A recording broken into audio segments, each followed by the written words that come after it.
ముందు ఇందిరమ్మ పాలని అవమానించిన వాళ్ళకి అనేది మీకు అర్థం అయ్యిందని అదే అదే అంటున్నారు. బట్ ఇందిరమ్మ పాలన అవమానిస్తే విమర్శలు వేరే రకంగా చేయొచ్చు. ఒక మహిళను ఆదర్శమూర్తిగా ఆదర్శ నాయకురాలుగా మీరు ప్రస్తావిస్తూనే పక్కనే మాట్లాడే మాటలు కొద్దిగా అది మహిళలకు ఆపాదించినట్టుగా అనిపించట్లేదా వినేవాళ్ళకి? అనుకుంటారు ఎవరు ప్రతి మాటను తీసుకొని పోయి ఎక్కడో ఆపాదించేటటువంటి దొంగలకి అది ఆన్సర్ అని నేను అంటున్నా. ఎందుకంటే ఈ మాట ఇందిరమ్మ రాజ్యము అని మేము అంటుంటే ఇందిరమ్మ రాజ్యాన్ని అవమానించడము, అంతేకాకుండా అవన్నీ కాదండి. పక్కన ఈ రోజు భారతదేశము స్వేచ్ఛగా బతుకుతుంది అంటే కాంగ్రెస్ హయామే కదా, కాంగ్రెస్ చేసినటువంటి ఇదే కదా.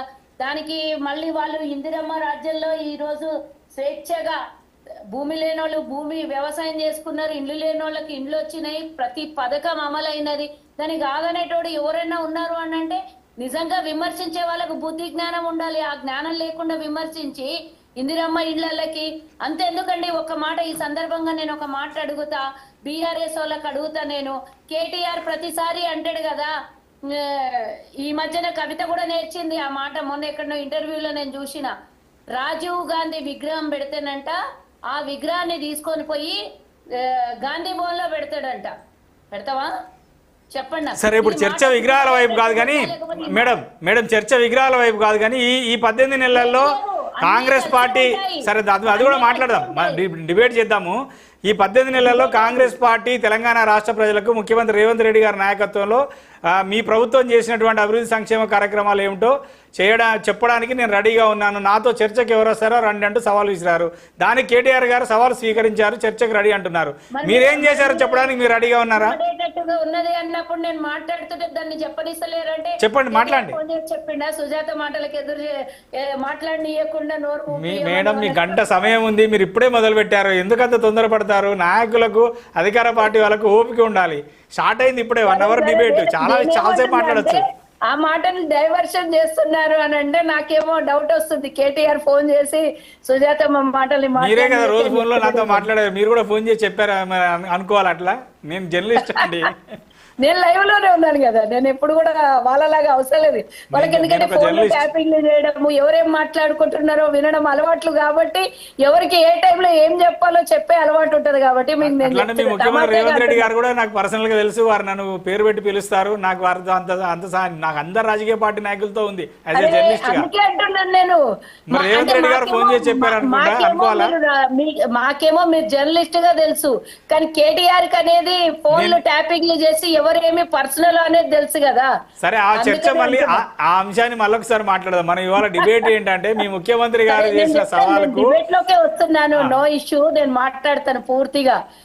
కేటీఆర్ కి నేను ఫస్ట్ ఆఫ్ ఆల్ ఆయన 72 గంటల సమయం వేయడం కాదు, మేము ఒక 7 గంటలు కూడా సమయం మేము తీసుకోదలుచుకోలేదు. ఇమీడియట్ గా స్పీకర్ కి వెళ్ళి లేఖ రాసి చర్చకు మేము సిద్ధంగా ఉన్నాం, కాంగ్రెస్ పార్టీ ప్రభుత్వానికి మీరు అసెంబ్లీ పెట్టండి నిర్వహించండి అని స్పీకర్ కి వెళ్ళి లేఖని ఇవ్వండి, మేము సిద్ధంగా ఉన్నాం చర్చకి అని అడుగుతున్నాం. మేము అక్కడ ఇక్కడ ఆ ప్రెస్ క్లబ్ లో ఈ ప్రెస్ క్లబ్ లో ఎందుకండి?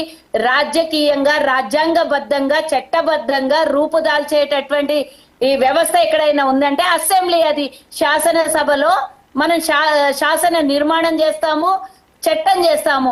అక్కడే కదా మీరు తప్పు చేసిండ్రా ఒప్పు చేసిండ్రా అని రికార్డులన్నీ అక్కడ ఉంటాయి. ఏ ప్రెస్ క్లబ్ల్లో ఏ ప్రెస్ మీట్లనో మాట్లాడితే రాజకీయం అవుతుంది.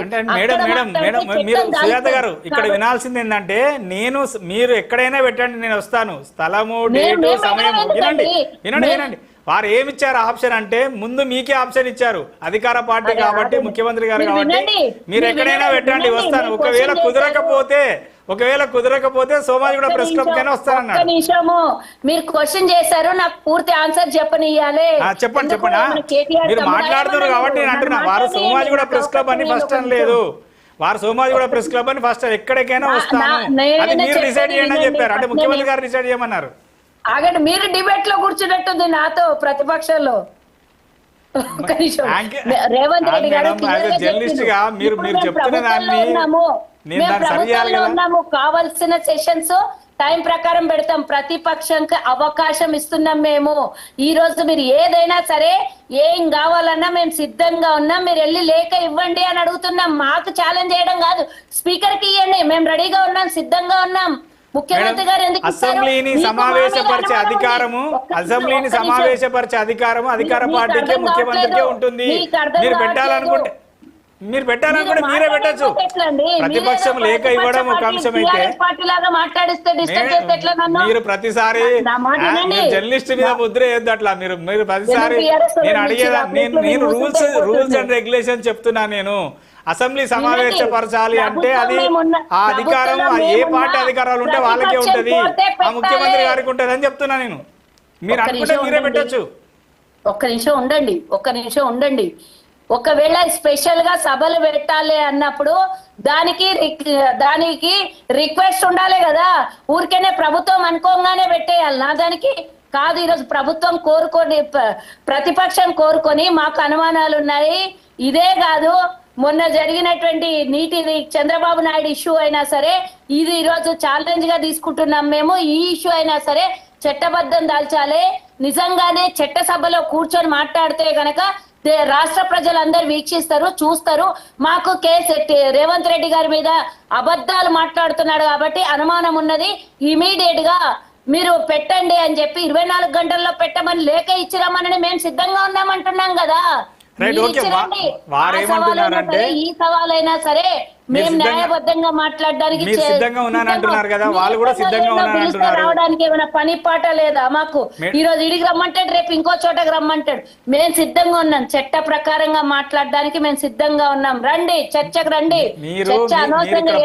గమనించట్లేదు మేడం, మీరు ఫస్ట్ ఆప్షన్ మీకే ఇచ్చారు. మీరు ఎక్కడికంటే అక్కడికి వస్తారన్నారు. మేము తీసుకోవడం ఏంది? మేము ఆల్రెడీ అధికార పార్టీ కదా, ఆప్షన్ ఇచ్చి అధికార పార్టీ కాదు మేడం. ఆప్షన్ ఇచ్చి మీరు అసెంబ్లీ సుజాత గారు, మీరు ఇక్కడ ఒకటి గమనించాల్సింది ఏంటంటే మీరు ఎదుటి వాళ్ళను కౌంటర్ చేయాలన్న ఉద్దేశంతో ఒక్క నిమిషం మీరు వినండి. మొట్టమొదటిగా సవాల్ చేసింది ఎవరు? ముఖ్యమంత్రి గారు. సబ్జెక్ట్కి వెళ్ళాలి మేడం, మీరు మన డిబేట్ కాదు. ముఖ్యమంత్రిగా సవాల్ చేసింది ఎవరు? ముఖ్యమంత్రి గారు. ముఖ్యమంత్రి గారు సవాల్ చేసినప్పుడు దానికి ప్రధాన ప్రతిపక్ష పార్టీ వర్కింగ్ ప్రెసిడెంట్ గా వారు స్పందించారు. వారు ఏమంటున్నారు? నేను రెడీ అంటున్నారు. మీరు పెట్టండి, ఎక్కడ పెడతారు? అసెంబ్లీలో పెడతారా, సోమవారం ప్రెస్ క్లబ్ లో పెడతారా, లేకపోతే హెచ్ఎస్సిసి నోవాటెల్లో పెడతారు? మీ ఇష్టం. అది ఆప్షన్ మీకే ఇచ్చారు. ఎందుకంటే అధికార పార్టీ ముందు ఇనిషియేటివ్ తీసుకోవాలి. సవాల్ విసిరేసింది కూడా మీరే కాబట్టి. నేను పోయి ఆడ పెడతా ఈడ పెడతా రా అని ముఖ్యమంత్రిని పిలుస్తారా? చట్టాల సభకు సరే ఓకే, పెట్టండి, అసెంబ్లీలో పెట్టండి. అసెంబ్లీకైనా వస్తారు. మరి ఓకే, మీరు అసెంబ్లీని సమన్ చేయండి, లేదా స్పెషల్ సెషన్ మీరు కాల్ చేయండి. Okay right. బీఆర్ఎస్ పార్టీ నాయకురాలు సుమిత్రానంద్ గారు వారు మాట్లాడుతారు. మేడం, ఇప్పుడు సుజాత గారు ఏమంటున్నారంటే మేము అసెంబ్లీ ప్రత్యేక సెషన్స్ పెడతాము. తెలంగాణ రాష్ట్రంలో ఎవరు అభివృద్ధి చేశారు, ప్రజలకు ఎవరు మేలు చేశారు, ఎవరి హయాంలో ఎంత అభివృద్ధి సంక్షేమ కార్యక్రమాలు జరిగినాయి, మేము రెడీగా ఉన్నాం అంటున్నారు. సరే, ఇవాళ కేటీఆర్ గారు మాట్లాడారు, నేను ఎక్కడికైనా వస్తాను. మేడం దాన్ని ఆ పాయింట్ను కరెక్ట్గా క్యాచ్ చేయకుండా సరే ఆమె బుల్డోజ్ చేసేటువంటి ప్రయత్నం చేస్తున్నాం. కేటీఆర్ గారు ఏమన్నారంటే, ఒక్క నిమిషం మేడం, కేటీఆర్ గారు ఏమన్నారంటే నేను 72 hours టైం, మీరు ఎక్కడికైనా వస్తా, ఆప్షన్ మీకే అన్నారు. First time and date and place ఒకవేళ కుదరకపోతే అన్నారు. Right, okay.